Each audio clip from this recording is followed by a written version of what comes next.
오늘 들려드릴 이야기는 팔척귀신입니다. 아버지의 본가는 집에서 차로 2시간 조금 더 걸리는 곳에 있다.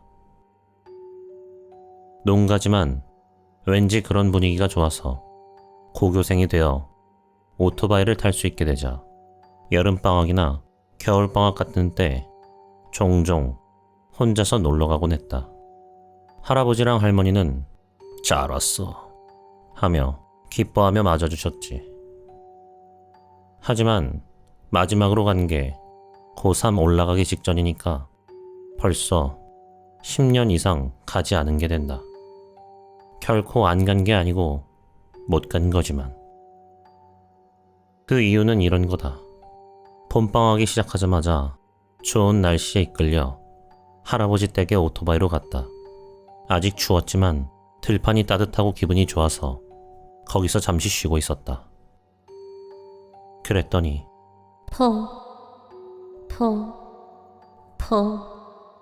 하고 이상한 소리가 났다. 기계적인 소리가 아니고 사람이 내는 듯한 느낌이 들었다. 그건 된 소리로도 거센 소리로도 어느 쪽으로도 들릴 수 있는 느낌이었다. 뭐지 하고 생각하고 있었더니 정원마당의 담장 위에 모자가 있는 것을 발견했다. 담장 위에 놓여있던 게 아니다. 모자는 그대로 옆으로 이동하여 담장 끝까지 오자 한 명의 여성이 보였다. 모자는 그 여성이 쓰고 있었던 거다. 여성은 흰 원피스를 입고 있었다. 하지만 담장의 높이는 2m 정도 된다. 그 담장 위로 얼굴을 내밀 수 있다는 건 얼마나 키가 큰 여자인 건가.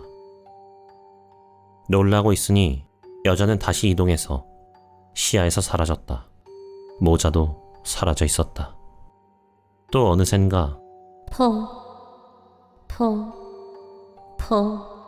하는 소리도 사라져 있었다.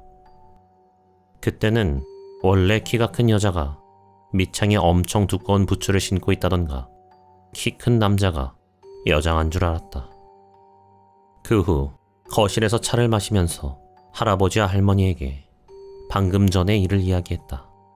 아까 키 큰 여자를 봤어. 남자가 여장한 걸까? 라고 말해도 에이 정도밖에 말씀하지 않으셨지만 담장보다 키가 컸어. 모자를 쓰고 이상한 소리를 내고 있었다고 라고 말하자 두 분의 움직임이 멎었단 말이지. 아니 정말로 딱 멈췄다. 그 후 언제 봤느냐? 어디서 봤느냐? 담장보다 얼마나 컸느냐? 할아버지가 화난 듯한 얼굴로 질문을 퍼부었다. 할아버지의 기백에 눌리면서도 거기에 대답하자 갑자기 묵묵히 복도에 있는 전화기로 가서 어딘가로 전화를 걸었다. 미닫이 문이 닫혀 있어서 무슨 얘기를 하는지는 잘 몰랐다. 할머니는 기분 탓인지 떨고 있는 것처럼 보였다. 할아버지는 전화를 끝냈는지 돌아오시더니 오늘은 자고 가거라. 오늘은 돌려보낼 수가 없게 됐다. 하고 말했다. 뭔가 엄청나게 나쁜 짓을 저질러버린 건가? 하고 필사적으로 생각해봤지만 아무것도 생각나질 않는다. 그 여자도 내 쪽에서 보러 간 게 아니고 저쪽에서 나타난 거고. 그리고 할멈, 뒤를 부탁해. 나는 게이시 데리러 갔다 올 테니. 라고 말씀하시곤 병트럭으로 어딘가에 나가셨다. 할머니에게 주저주저 여쭤보자 팔청님이 마음에 든 모양이다. 할아버지가 어떻게든 해주실 거야. 아무 걱정 안 해도 된다 내 새끼. 하고 떨리는 목소리로 말씀하셨다. 그리고 할머니는 할아버지가 돌아올 때까지 드문드문 이야기해 주셨다. 주변에서는 팔청님이라는 곤란한 게 있다. 팔청님은 커다란 여자의 모습을 하고 있다. 이름대로 팔적 정도의 신장이 있고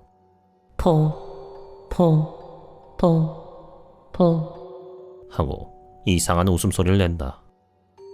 사람에 따라 상복을 입은 젊은 여자라던가 화복의 노파라던가 평상복 차림의 중년이라던가 보이는 모습은 다르지만 여성의 묘하게 키가 크고 머리에 뭔가를 올리고 있다는 것. 거기에 기분 나쁜 웃음소리는 공통되어 있다. 옛날엔 여행자에게 붙어왔다라는 소문은 있으나 정확하지는 않다. 이 지역에 치장에 의해 봉인되어 있어 외부에 가는 일은 없다. 팔청님의 마음에 들어버리면 수일 안에 잡혀 죽게 된다. 마지막으로 팔청님의 피해가 나온 것은 15년 전. 이건 나중에 들은 이야기지만 치장에 의해 봉인되어 있다는 것은 팔청님이 다른 지역에 이동이 가능한 길은 이유는 모르겠지만 정해져 있어서 그 길에 마을 경계에 지장을 보셨다는 것 같다. 팔청님의 이동을 막기 위한 일이지만 그것이 동서남북의 경계에 전부 4군데 있는 듯하다. 무엇보다 어째서 그런 건 머무르게 해두었나라고 하면 주변의 마을과 무언가의 협정이 있었다는 듯하다. 팔청님의 피해는 수년에서 10수년에 한 번 정도이기 때문에 옛사람들은 그럭저럭 유리한 협정을 맺었으면 됐다 라고 생각했던 것일까. 그런 걸 들어도 전혀 리얼하게 느껴지지 않았다. 그러던 중 할아버지가 한 사람의 노파를 데리고 돌아왔다. 큰일이 났구먼. 지금은 이걸 갖고 있게. 케이시라는 노파가 그렇게 말하며 부적을 주었다. 그리고 할아버지와 함께 2층에 올라가 무언가를 하고 있었다. 할머니는 그대로 같이 있어 화장실을 갈 때도 따라오시고 화장실 문을 완전히 닫게 해주지 않으셨다. 이쯤 와서 처음으로 뭔가 큰일이 난 건가? 하고 생각하게 되었다. 조금 지나 2층에 올라가 한 방에 들어보내졌다. 거기는 창문이 전부 신문지로 막혀 그 위에 부적이 붙어 있고 내 귀퉁이에는 소금이 쌓여 있었다. 또 나무로 된 상자 모양의 물건이 있어 그 위에 작은 불상이 놓여져 있었다. 거기에 어디서 가져온 건지 요강이 2개 정도 준비되어 있었다. 여기서 볼일을 보라는 건가? 이제 곧 해가 저문다. 알겠니? 내일 아침까지는 여길 나와서는 안 된다. 나도 할멈도 널 부르지도 않을 거고 너한테 말을 걸 일도 없다. 그래, 내일 아침 7시가 될 때까지는 절대 여기서 나오지 말거라. 7시가 되면 네가 스스로 나오거라. 집에는 연락해두마. 하고 할아버지가 진지한 얼굴로 말씀하시기에 조용히 알아들 수밖에 없었다. 지금 들은 말은 잘 지키거라. 부적도 몸에서 떼어놓지 말고 무슨 일 있으면 부처님한테 부탁하거라. 하고 케이씨한테도 당부받았다. TV는 봐도 좋다고 했기에 켜기는 했으나 보고 있어도 집중이 안 되고 기분 전환이 되지 않았다. 방에 갇힐 때 할머니가 주신 주먹밥이나 과자도 먹을 기분이 전혀 들지 않고 방치한 채로 이불을 뒤집어 쓰고 벌벌 떨고 있었다. 그런 상황이라도 어느샌가 잠들어 버린 듯 눈을 떴을 때는 뭔진 잊어버렸지만 심야 방송이 비치고 있고 내 시계를 봤더니 오전 1시 넘어서였다. 이 당시는 휴대폰을 가지고 있지 않았다. 좀 짜증나는 시간에 일어났네 하고 생각하고 있었더니 창문을 콩콩 하고 두드리는 소리가 들렸다. 작은 돌멩이 같은 걸 부딪히는 소리가 아니고 손으로 가볍게 두들기는 듯한 소리였다고 생각한다. 바람 때문에 그런 소리가 나고 있는 건지 아니면 누군가가 정말로 두들기고 있는 건지는 판단이 서지 않았으나 필사적으로 바람 때문이다라고 생각하려고 했다. 침착하려고 차를 한 입 마셨으나 역시 무서워서 TV의 소리를 키우고 TV를 보고 있었다. 그때 할아버지의 목소리가 들렸다. 아이, 괜찮냐? 무서우면 무리 안 해도 된다.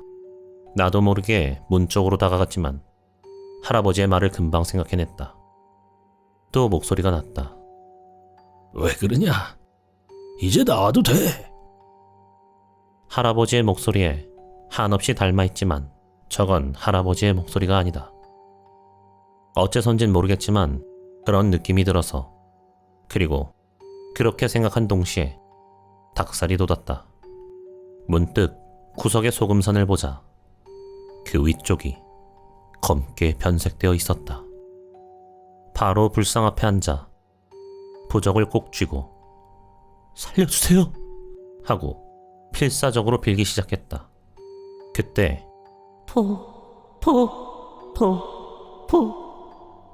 그 목소리가 들리고 창문이 둥둥 소리내기 시작했다. 거기까지 키가 크지는 않다고 알고 있었지만 그게 밑에서 손을 뻗어 창문을 두들기고 있는 광경이 떠올라 어쩔 수 없었다. 이미 할 수 있는 건 불쌍해 비는 것뿐이었다. 말도 안 되게 긴 하룻밤이었다고 느꼈으나 그래도 아침은 오기 마련이라 켜둔 채로 있던 TV에서 아침 뉴스를 하고 있었다. 화면 구석에 표시되는 시간은 분명 7시 30분이 되어 있었다.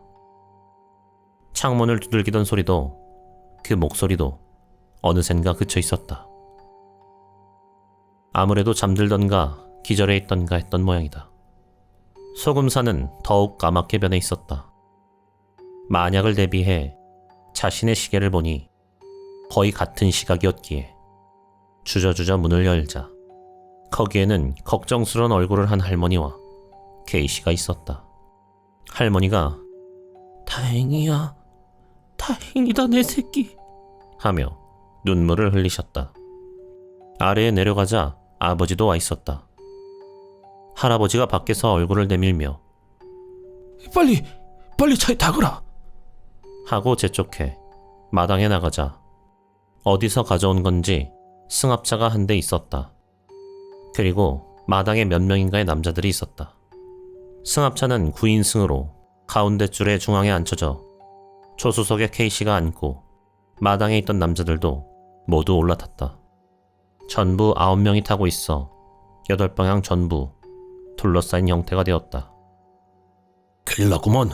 신경 쓰일지도 모르겠지만 지금부터 눈을 감고 아래를 보고 있거라. 우리한테는 아무것도 안 보이지만 너한텐 보일지도 모르니까 말이야. 됐다고 할 때까지 절대 눈을 뜨지 말거라. 오른쪽에 앉은 50세 정도의 아저씨가 그렇게 말했다. 그리고 할아버지가 운전하는 경트럭이 선두, 다음이 내가 탄 승합차, 뒤에 아버지가 운전하는 승용차란 순서로 달리기 시작했다. 차열은 상당히 느린 속도로 나아갔다. 아마 20km도 나오지 않았을까. 곧이어 K씨가 여기가 힘내야 할 때다 하고 내뱉고는 무언가 연불 같은 걸 외기 시작했다.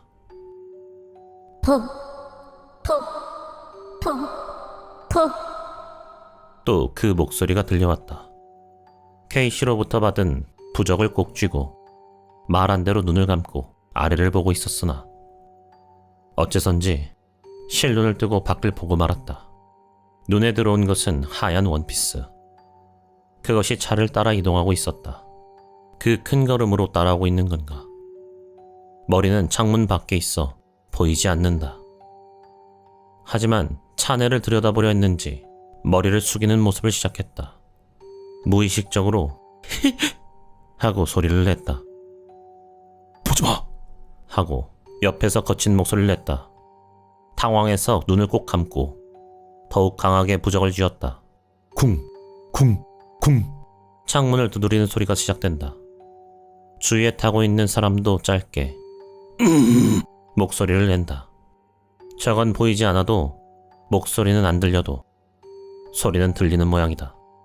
K씨의 연불에도 힘이 들어갔다. 이윽고 목소리와 소리가 끊겼다고 생각했을 때 K씨가 잘 빠져나왔다 하고 말을 했다. 그때까지 묵묵히 있던 주변을 둘러싼 남자들도 안도의 목소리를 냈다. 이윽고 차가 길 넓은 곳에 멈춰 아버지의 차에 옮겨 탔다. 아버지와 할아버지는 다른 남자들에게 머리를 숙이고 있을 때 K씨가 부적을 보여봐라 하고 다가왔다. 무의식적으로 아직 쥐고 있던 부적을 보니 전체가 거무스름하게 되어 있었다. K씨는 이제 괜찮다고는 생각하지만 만약을 위해 한동안 이걸 갖고 있거라 하고 새로운 부적을 주었다. 그 후 아버지와 둘이서 집으로 돌아갔다. 오토바이는 할아버지와 근처의 분이 가져다 주었다. 아버지도 팔청님은 알고 있었던 듯 어릴 때 친구 한 명이 마음에 들어져서 목숨을 잃었다라고 하는 걸 이야기해 주었다. 마음에 들어졌기 때문에 다른 곳으로 이사한 사람도 알고 있다고 했다. 승합차에 탄 남자들은 모두 할아버지 일족에 관계 있는 사람들로, 다시 말해 아주 옅게라도 나와 혈연 관계에 있는 사람들인 듯하다. 앞에서 간 할아버지, 뒤에 달리던 아버지도 당연 혈연 관계에 조금이라도 팔청님의 눈을 속여보려고 그런 일을 했다고 한다. 아버지의 형제는 하룻밤에는 여기 올 수 없기 때문에 혈연이 얕아도 바로 올 수 있는 사람들에게 와달라고 한 듯하다. 7명이나 되는 남자를 지금 당장 모을 수는 없어서, 그리고 밤보다는 낮이 안전하다고 생각했기에 하룻밤 방에 갇혀 있었던 것이다. 도중 최악에는 할아버지나 아버지가 대신할 각오였다라던가. 그리고 모든 내용을 설명 듣고 이제 거기에는 가지 않도록 당부받았다. 집에 돌아와서 할아버지와 전화로 이야기할 때 그날 밤 말을 걸었는지 물어봤지만 그런 일은 없다고 단언하셨다. 역시 그건 하고 생각하니 새삼 등줄기가 서늘해졌다. 팔청님의 피해에는 성인 전의 젊은 인간, 그것도 어린아이가 만나는 일이 많다고 한다. 아직 어린아이나 젊은 사람이 극도의 불안한 상태에 있을 때 가족의 목소리로 저런 말을 들으면 그만 마음을 놓게 되겠지. 그 후 10수년이 지나 그 일도 잊을만해졌을 때 농담이 아닌 후일담이 생겨버렸다. 팔청님을 봉인하고 있던 지장님이 누군가에게 부서졌다. 그것도 너희 집으로 통하는 길에 있는 게. 하고 할머니로부터 전화가 왔다. 할아버지는 2년 전에 돌아가셨고 당연히 장례식에는 참석시켜주지 않았다.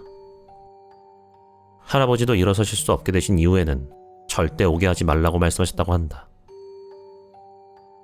지금 와서는 미신일 거라고 스스로에게 되뇌이면서도 꽤나 걱정하고 있게 된다. 당장이라도